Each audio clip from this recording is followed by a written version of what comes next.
皆さんこんにちは。リトルビーガーデンのみーこです。桜の木の下に植えた多肉たちを覚えていますか？今日は久しぶりに様子を見に来たんですが、落ち葉に埋もれてしまっている多肉もあれば、スノープリンセスなどのセダムたちは見事に消えてなくなっていました。これは残念と言っても、水やりはしていたんですが、9月10月と暑い日が続いていたため、セダムは耐えきれなかったようです。それでもピーチブリデとシューレイは残っていましたが、パンジーはセダム同様消えてなくなってしまっていました。そして枯れ葉に埋もれて元気な多肉がおぼろ月です。とりあえずこれから寒くなるので、枯れ葉のお布団はそのままにしておきました。そして寒さに弱いこのピーチブリデを鉢上げしようと思い見に来たんですが、ピーチブリデはやっぱり夏の暑さにも強い多肉でした。ピーチブリデと一緒に植え付けていたこのシューレイですが、シューレイは意外と寒さにも強いので、このままここに植えておくことにします。庭に戻り、ピーチブリデを植え付けようと思いましたが、その前に10月の初めに寄せ植えし直したこの木のプランターのロング鉢の様子を先に見ていこうと思います。まずはオープン側です。今年はまだセダムの植え替えが済んでいないため、この寄せ植えにもセダムを植え付けることができていません。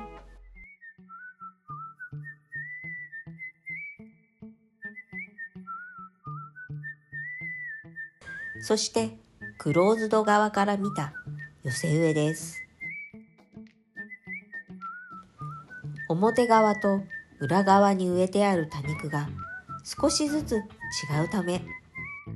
それぞれの向きで楽しめる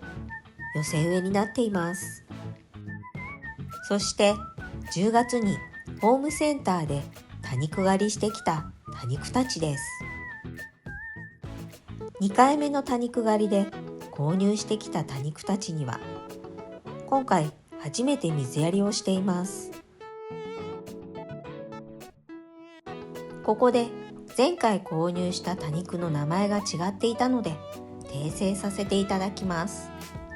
動画内ではアークティックアイスとご紹介していましたが、正しい名前はアークティックアイスでした。谷友さんが教えてくださり助かりました。手書きの札も書き直しておかないといけませんね。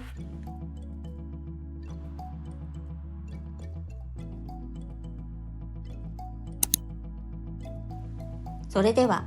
先ほど桜の木の下から掘り起こしてきたこのピーチブリデをダイソーのスクエア鉢に植え付けていきます。今回茎が長く小株もついていますが、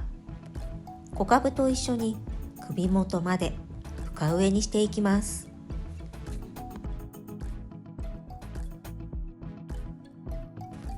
今年初めての挑戦でピーチブリデを地植えにしてみた結果、意外とよく育っていたため、いつもなら花と野菜の培養土に鹿沼土を混ぜていましたが、今回はあえて花と野菜の土のみで育ててみることにしました。庭にあるピーチブリデも夏の間は水やりをまめにしていましたが、それでも茎の途中から気根が出て水を欲しがっていたので、他のピーチブリデも花と野菜の培養土で育ててみようかな。こうしてピーチブリデを改めて見ても、葉の色もいい感じだし、これはやってみる価値ありですね。花と野菜の土のみでピーチプリデを育てている方がいらっしゃいましたら、ぜひコメントしていってくださいね。そしてもう一つ、ベランダからこのバイオレットクイーンを持ってきました。夏の間に茎立ちしてしまいましたが、その茎には小株がたくさんついていたので、胴切りして小株を育てたいと思います。本当は数枚葉を残し胴切りしたいところでしたが、今回ついでに葉ざしも取っておこうと思ったので、葉はあえて残しませんでした。1週間前に水やりをしているため、葉も張りがあって葉の状態もいい感じです。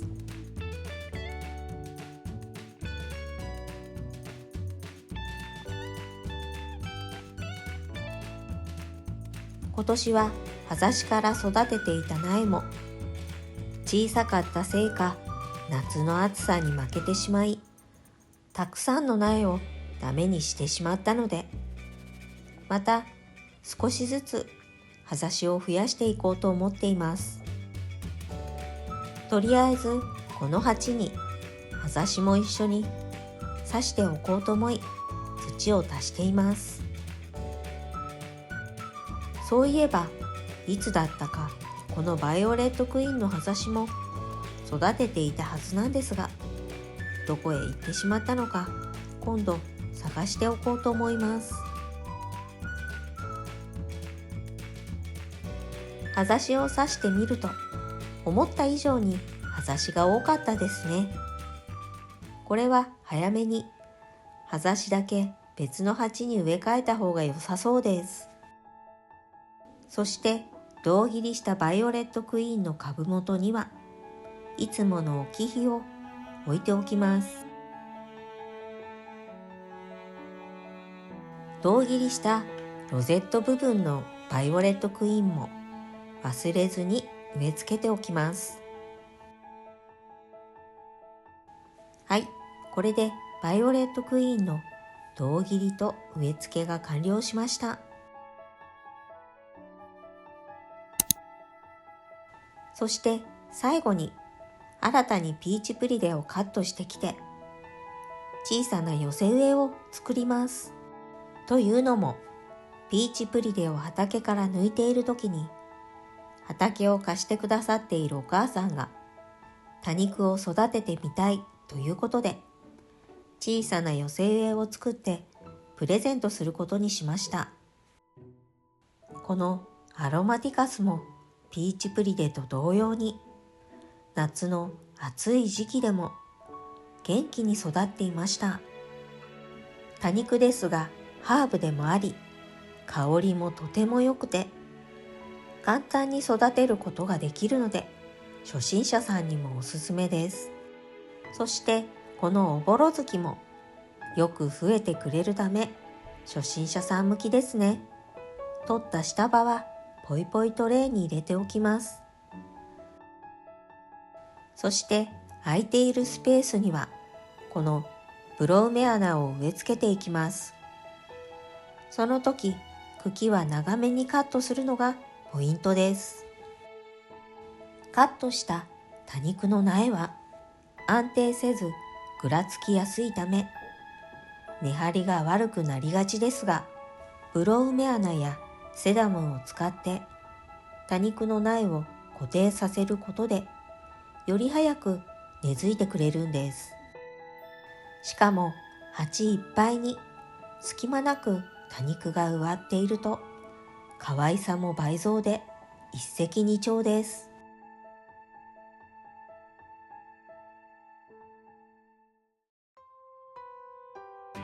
はい、小さな鉢の多肉の寄せ植えも完成しました。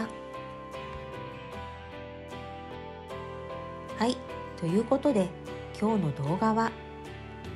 桜の木の下のピーチプリデを鉢上げして冬支度をしました。その他にもベランダにあったバイオレットクイーンを胴切りして葉ざしを取り、増やす作業と、最後にプレゼント用の小さな寄せ植えを作っていきました。いかがだったでしょうか。この多肉の寄せ植え、喜んでくれるといいな。この動画が良かったなって思っていただけたら、高評価とチャンネル登録をよろしくお願いします。今日も最後までご視聴ありがとうございました。それでは次の動画でお会いしましょう。またねー。